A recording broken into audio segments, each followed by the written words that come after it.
Run, river, run, run through the hills.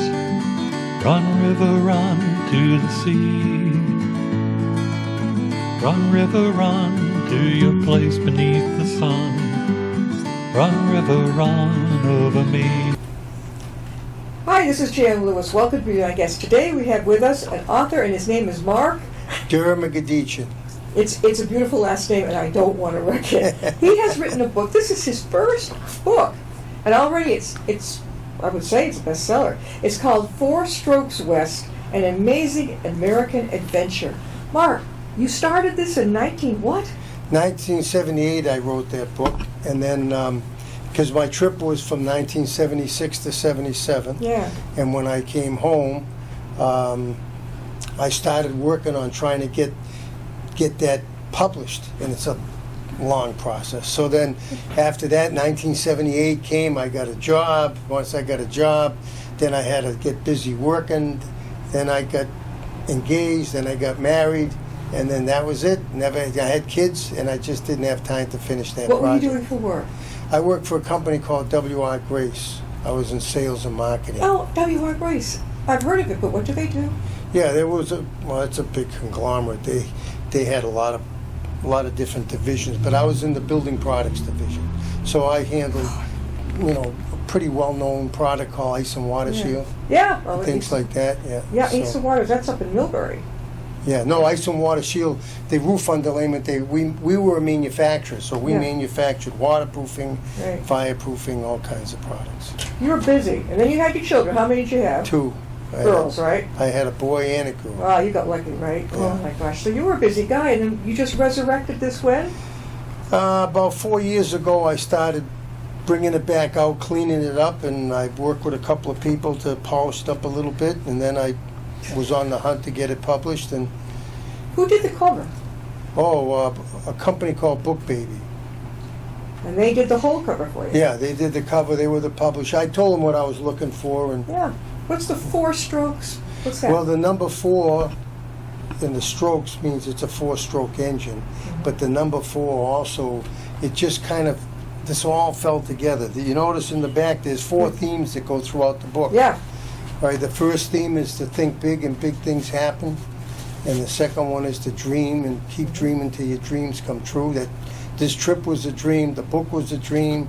I'm working on a movie from the book, so that was a part of the dream. And the third theme in the book, and these themes, these things I used to say when I was in my 20s, and I carried it through my whole life. I used to say, be nice to people, and people will be nice to you. You hope, right? Yeah. And, we met a lot of nice people. We had a few bad people along the way, but overall, we met a lot of nice people. And the 4th theme was to thank God for all His blessings. And I have to say, God saved my life more times. I mean, I never even had a cold on this trip. We didn't get bit by rattlesnakes, but yet we were sleeping in the desert. We were in the Rocky Mountains. You say we. Now, who went with you? I had 2 friends. I had to talk 2 of my good friends into quitting their jobs. Oh, you didn't? Yeah. So I was, as a kid, I used to love to watch Westerns. I still do. Yeah. So I grew up watching The Lone Ranger and Rifleman and all those Westerns. And you see all the cowboys roaming around, and at the end of the day, they just stop and get a campfire going and roll out their bedroll. I always wanted to do that. Yeah. I used to dream of that since I was 13. And finally, at 25, it just happened. I said, we're going to do this. So I quit my job. I talked my 2 friends into quitting their jobs. They must have really believed in you. Well, we were close, good friends. Yeah. And then we went out and bought these small motorcycles. They were Honda 360Ts. It was a little motorcycle compared to what they ride today. Yeah. I don't know how we did it on that motorcycle. But anyways, we got those. We bought some camping gear. Yeah. And then all we took with us was 2 pairs of jeans, 2 flannel shirts, 2 pairs of socks, 2 pair of underwear, right? And basically a mountain jacket, and then a vest, and that was it. We had a pair of work boots that we wore, and we did bring our tennis rackets. We all played tennis, so we strapped them on, and we brought sneakers. But that's all we had with us. So we'd wear the same clothes all week, and then stop and try to find a place to wash them and put the other clean clothes on. So where did you start from at the end? We started from Hudson, Mass. So Okay, I know. Yeah. basically, I was born in Clinton, Mass. Yeah. And then my mom was from Watertown, so she won out, so we moved to Watertown. And I grew up until about 13 or 14 in Watertown. Then we moved to Hudson, because the house got sold. And when we moved to Hudson, Mass, that was my teenage years through my 20s. And at 25, that's when we left. We left for this trip from Hudson, Mass. And you ended up where? Well, we ended up in California, but we had no goal, no time limit. Yeah. When one of my friends was from Milford, the other one was from Hudson. Yeah. And when we left, we just were going to roam the country. We had no route, we had no time limit, we had no specific place to go. Wherever we wanted to see along the way, we'd see it. Sometimes we backtracked to go see something else. We zigzagged all over the country. You had to have money with you, right? We didn't have money. I think we each left with $1,000. That's it? So we had to work along the way. So we got jobs. Whenever we got low on money, we stopped and worked. And if it was Upton where we came through, we'd get a job in Upton, sweeping the street. But not many hired for you to be that temporary. Well, we found jobs. We were, the first job we got was picking apples in an apple orchard in Virginia. Yeah. And, the owner of the apple orchard was real nice to us. And we actually stayed with his foreman at his house. We asked, when we got there, we were, he told us how much he'd pay us and what we'd have to do and start and finish. And while we were there for the lunch hour, we just ate apples for lunch because we had. That was it? Well, we didn't have any money. He wasn't going to pay us till the end of the week. So, then when he saw us eating apples, he took us to this little place here in Upton. It was like a little general store, coffee shop, post office, all in one. And he'd buy us lunch there. And then we asked him if we could sleep in the orchard at night, because we slept everywhere like that. We just slept on the ground all the time. It was either in our tent or just laid down next to the motorcycles with our sleeping bags. So he said, well, you don't have to sleep in the orchard. My foreman, Bill, he's a widower. He'd love to have you. He's kind of lonely. He'd love to have you stay with him. Right. Well, Bill Devers, I look at it now, I wouldn't mind being his age now. I think he was like 60, 65. Yeah. So we thought he was like ancient. We were only 25. Yeah. And so we said, yeah, we'll go help him out. We'll stay with him. Yeah. So we followed him back. It was dark, because it got dark in the fall early. We followed him back down this windy road in Virginia. No lights, no houses, nothing. We get to an old farmhouse. And then that was his house. One light bulb in each room. That was my God. it. Yeah, it was wood-burning stove and an outhouse. So that was it? Yeah, we stayed with him for 5 days. I think we stayed with him in his house. And he used to wake us up at 5:30 in the morning to feed the cows and the sheep and all that stuff. And then he'd follow him to work, and we'd pick apples all day. We'd go back and we'd cook dinner with him. He'd have something and we'd cook it for him. Yeah. And then he'd be going to bed, at 25. We wanted to go out. So we'd sneak out and go to there was a college near there, Madison College. So we'd go over there. Sometimes we'd come back, sometimes we didn't come back. But we always made it to the apple orchard. We're talking with Mark, say it again, his last name? Dermugrditchian. Mark is the author of Four Strokes West. He's a local author, too. Mark, how could they go ahead about contacting you, getting your book?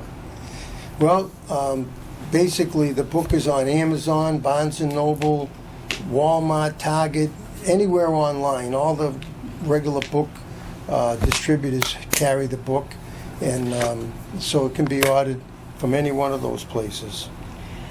The back of this is great. It says, go on a trip most people only dream about. An amazing American adventure, it's all true. It's a real-life story of one boy's dream of roaming throughout America, living and experiencing life along the way. This story is about Mark Dermugrditchian. I can't say, okay. And his two friends during the years of 1976 to 1977. You had an idea, which became a dream. How long, how many days, months did this take? Oh, we were gone over 9 months.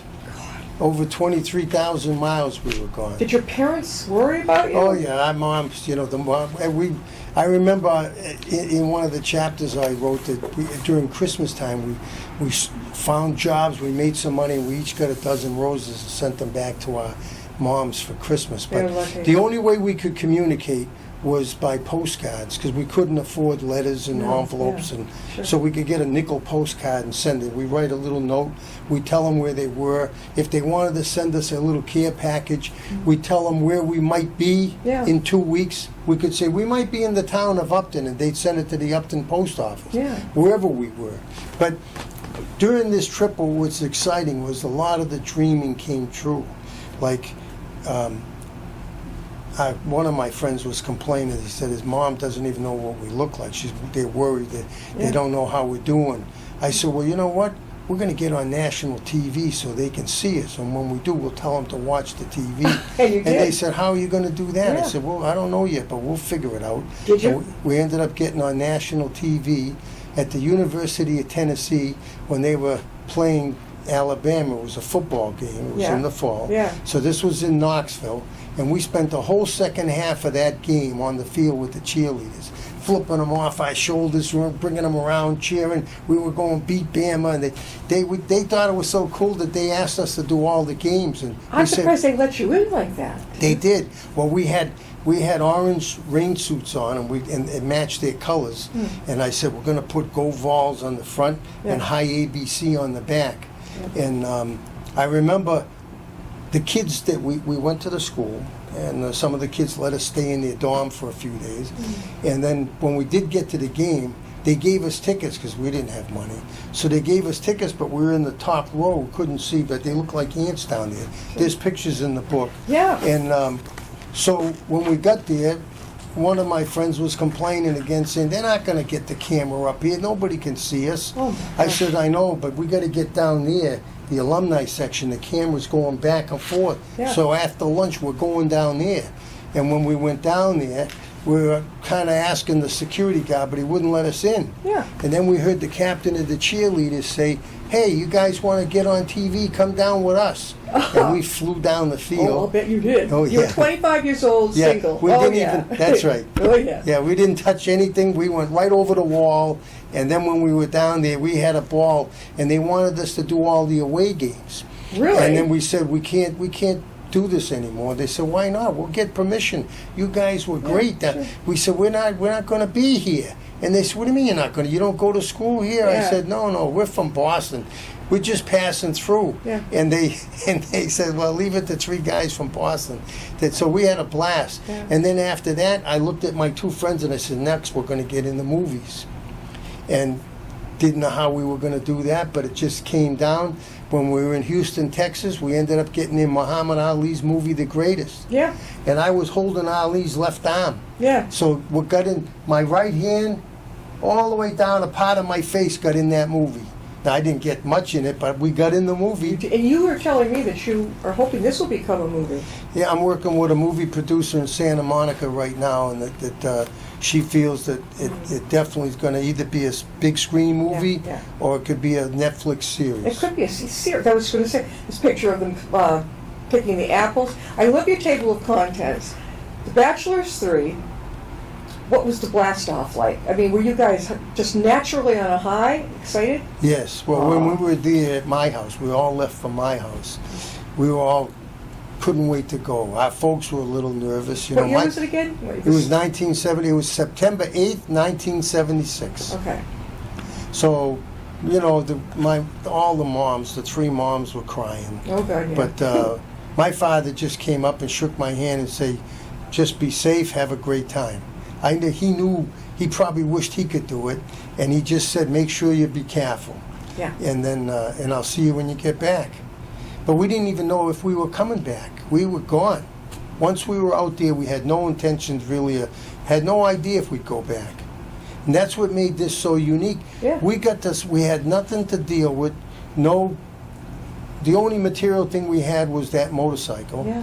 We had only 2 sets of clothes, so we didn't have a lot of material stuff. You didn't even have phones back then, right? Nothing. So what the neat thing was, we actually got to slow way down and smell the flowers. I mean, life became so nice that I could really enjoy just sitting out having a coffee looking out a window somewhere. Yeah. We did. It was amazing. Once I got back in 1978, the rat race, 77, I was still slow, still relaxed. But by the time I got my job, boom, right back into the swing of things. But what we were like on that trip was amazing. And the thing is, you guys got along. How were you all 25? My friend Tom was 24. My other friend Steve from Milford was 25. I like this. Chapter 4, The Good Deed. Was that the apple orchard guy? Yes. Yeah, he was the good deed. What he did Yeah. for you guys was terrific. Right. And you Right. had nothing. So he took you and you could pick the apples, Yeah. he'd pay you, Right. and then you had a free place to stay. Right. If you get up and feed the cows. Right, but we didn't sleep in a bed. All we got to do was sleep on his living room floor. He didn't have a bed there, only one bed for him. So we never slept in a bed. We actually, on this trip, what was amazing is periodically we'd bump into people, like if we came into a city, Yeah. like Worcester, say, Yeah, right. or maybe Milford big enough. We'd go to we'd get in late, 8, 9, 10 o'clock at night after traveling, and we'd go into a bar and sit there, and we'd each get one beer. That's all we could do, and we'd sip that forever. Yeah. And then strike up a conversation with somebody, and they always ask, "Where are you from? What are you doing? Oh, where are you staying tonight?" Well, we don't know yet. We have to find a place to pitch our tent. And they said, "Well, you can pitch it in my backyard if you want." Or they'd say, "You know what? I don't have an extra bed. You know, our house is full, but you can sleep on the living room floor." You know, we slept on a lot of people's living room floors. Who would do that? That must have been hard to get to sleep, unless you're Well, exhausted from we working. just slept. We didn't. Nothing bothered us back then. Yeah. But think about it. We were three young guys at 25. At 25, you were at the height of your, male, whatever. We were right in our prime of our life, and we had beards, and but we kept everything neat, and people were letting us in their house. Yeah. And that's, then we'd be coming in and sleeping on this floor right here. We'd say, "That's better than sleeping out in the rain tonight." Do you think that would happen in today's world? I doubt it. We're I doubt talking it. with Mark. Dermugrditchian. Beautiful last name. He's the author of Four Strokes West, an amazing American adventure. True story. He went out with two of his friends, all three of them, got on their motorcycles, left Hudson, Massachusetts, and ended up in California. Yeah. Texas, what a state. You really liked Texas, didn't you? Yes. What was it that Yeah. you loved about Well, it? one thing was when I watched the Westerns, a lot of them came out of Texas. Yeah. So I kept thinking I was going to get to ride through all that wilderness like the cowboys did. Yeah. But everywhere we went, there was barbed wire up. We had to stay along the highways. But what was neat about Texas was the people were nice. And in Texas, that's where we met Roland Manzano. I used to work at a YMCA. That was my job that I quit. And so when we traveled around the country, we'd stop at YMCA's, and I'd go in and introduce myself to the director, and then tell him that I was assistant director up in Framingham. I'd like to see how they run things down here if I go back. But the ultimate motive was to take a shower in there. So we needed showers. That's what I thought. So they would always let us, and we'd play basketball in there, or we'd go around, they'd let us use their stuff. And in the end, we got to take a shower. He didn't So- check up on your credentials. Yeah, no, they did. They most of the time they didn't, but they let us take a shower, everything else, and then so when we were in the locker room, I met this guy. He was about 28 years old. I was 25, and he was an American of Mexican descent, and he was a school teacher, junior high school teacher, and we hit it off, and we all started talking, and in the end, he asked us to come into his class and talk to his class. About what you're doing, going across country? The kids he said that the 8th graders and 7th graders would love it. And you did it. So we went in, just Tom didn't, but Steve and I went in, and we talked to the class for an hour. And they were thrilled. And we did that, and then at the end of that, it was getting near Thanksgiving. He said, "Where are you guys going for Thanksgiving?" We said, "We don't know. Yeah. We'll be on the side of the road somewhere. Or in the woods. We don't know where we're going to be." Because we used to camp in the big national parks, wherever they were. We'd go in there to camp. Yeah. But anyways, he said, "Well, why don't you come to my house? My mother and father would love to have you." I said, "Where are they?" He said, "They're in Corpus Christi." We didn't know where that was, but it was south of Houston. Yeah. So He said, sure, you come to come back here in a couple of days. So anyways, when it was time to go down there, we were calling him up to say, are you ready to go? And he says, oh, my truck broke, I can't go. But you guys go, my folks already know you're coming, they'll love to have you. So we didn't even know, we drove to Corpus Christi, and we got down there, we had a couple of changing up, we went to a payphone, put the change in there, and we called up Mrs. Manzano, and we told her, oh, she said, come right over. So we looked at each other, and we went right over there. And then we stayed with them for a week. Yeah. Now, they lived in a 4-room house, not even as big as most people's garages. It was a cinder block 4-room house. God. The rooms were not even as big as this room that you're in. And one room was the kitchen, one room was a bedroom, right? Yeah. Another bedroom, and then there was a living room. That was it. And they had a pile of clean clothes on the floor and a pile of dirty clothes. And they had 7 children, In that same house? 5 to 28. Where did everyone sleep? They took turns on the beds. The older ones worked at night, the younger ones slept, and the older ones would come back and sleep, and then the kids would be in school. How old were the older ones who were working? They were in their, I'd say 18, 19, one was 22. Oh, God, what a life. Yeah, tough. But they took us in, and there's a picture of me in the book of me carving the turkey on Thanksgiving. Because, my friends were saying, and I know our folks were saying, we're worried you're going to be eating hot dogs and beans on the side of the road. And I remember telling my folks, I said, don't worry, we're going to find some nice Mexican family, and we're going to have Thanksgiving with them. Yeah. And it worked out. It just worked. It just happened. And Mr. Manzano even let us use his car to go into town and stuff, to get stuff, so we didn't need to use our... Are you kidding? He let Yeah. So I'm going to find that family. Yeah. Actually, I have a lot of people... The only thing I regret with this whole book thing is that I wish when I came back, I reached out to everybody and thanked them for their kindness. And... I always did when we were there. I'd fix everything for them. I'd fix doors because I did carpentry, electrical, plumbing. Whatever they needed fixed, we'd fix. Right. If anybody fed us, we'd fix stuff before we leave their house. And but most of the people are gone now. Yeah. I'm going to try to find their descendants on some of From them. the Mazzano family, right? Well, them especially, but a few. Bill Devers, if I can chase that down. Mr. Wren, I'd like to chase his family down. Sure. There's a few, and I'm going to send them money to say, look, you know what? I want you to put flowers for the next 10 years that there's on their cemetery plots for me. This is amazing. Yeah. Would you be up to doing it again now? The trip? Yeah. I don't think I could do that. I don't know. You seem pretty spry. Yeah, I am, but I'm telling you that we sleeping on the ground. We slept. Sometimes we were frozen. Sometimes we slept in the rain. The rain was. You remember the 2 days of rain we got? We were in a tent when it was raining like that. Yeah. The tent got flooded. One time we were in the tent got washed away by the river.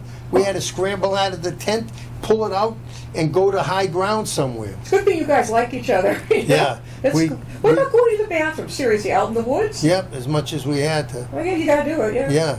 So, it was definitely something that most people dream about. A lot of people have gotten in a car, on a bicycle or a motorcycle and driven to California. Yeah. California wasn't the goal, but we said, well, we might as well weather the winter out there. It's a great state, let's go out there. And then when the weather gets good again, we'll start meandering back throughout the northern part of the country. And yeah, we did a lot of things. We ended up in a few fights. You know, they were always over girls. Mm-hmm. What did your kids think of this book? Have they read it? Yeah. What do they think? Yeah. Well, they get an insight into me. I had to kind of soften that book a little bit. I didn't write we had everything. 3 guys together. Yeah, I didn't write everything. And, what about your wife? What does she think of it? She thinks it's great, but she didn't like the pictures I put in the back. In the back? There's some pictures in the back of the book. I said, because that's what we did out there. We met a lot of nice people, and we were all over. I'm surprised that one of you didn't fall in love with some girl you met along the way. Yeah, it broke her heart. We did that all the time. It's just that we just kept moving. You told the girls, I hope, up front, like, I'm not going to be here long. Yeah. good, because you could have broken a ton of hearts that way. Yeah, well, some we didn't say anything to, and we ended up having to leave them, and others but we met a lot of nice people. Did you graduate from high school in Hudson? Yes, What year did you graduate? 1969. Okay. Well, you're a boomer, and you were right in the prime in your 20s. Like, let's go. You know. Right. Did you go to Woodstock? You're the Yes. type. You did. Yeah. Oh, what did you I really? didn't stay there. I only went there for one night. I thought they were a little too crazy for me. Well, so crowded. my friend and we left. I couldn't take crowds. Yeah. I was a little kid, but there's no way I could have gone to that. Yeah, it I was. could have taken it. The was- music's great, though. Yeah, it was, and but at the same time, it was a little wild there.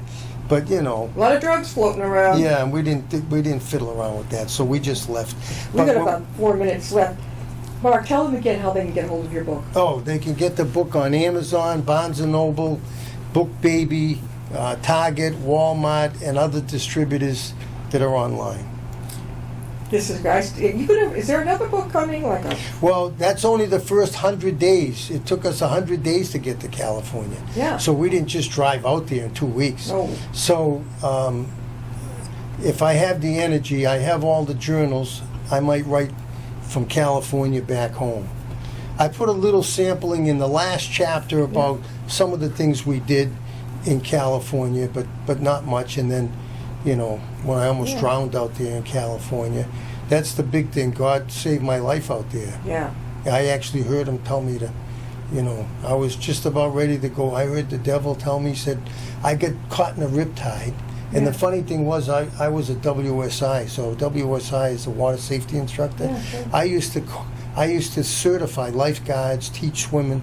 So we were all, my friend Steve and I were water bugs. We were in the water all the time. Sure. And I had worked out a lot. I was running on the beach, and I knew I was too tired to go swimming in the ocean with the big waves. So I just stood knee deep out there, and then a girl yelled, "Can you get my ball?" And I turned around. I got the football, threw it back, and then the next thing I knew, I was going backwards, and I got caught in a riptide. But the message I got out of this was that God could take me out. I used to think I was invincible at 25. Oh, don't we all when we were kids? I felt that I was faster or stronger than most 2 or 3 guys. Yeah. So I wasn't afraid of pretty much anything. Yeah. And so I might have been a little too confident, and God knocked me down a notch there. Well, be looking for this book, 4 Strokes West, an amazing American adventure. 3 guys, right, starting from Hudson, Massachusetts, on their motorcycles, 25 years old. That's it, gone, out to California. And I could imagine the parents were like, especially the mothers, like, oh my God, am I ever going to see him again, And the father's like, yeah, you go for it. I bet when you came home, it was like, oh, thank God. Yeah. Thanks for being with us, Mark. Yeah. Thanks for having me. Yeah, and if there's anything coming up about this, we're going to talk. If there's going to be a movie, you've got another part of this, let me know. We'll have you on again. Okay. We'll great. see you next time. I'll be my guest.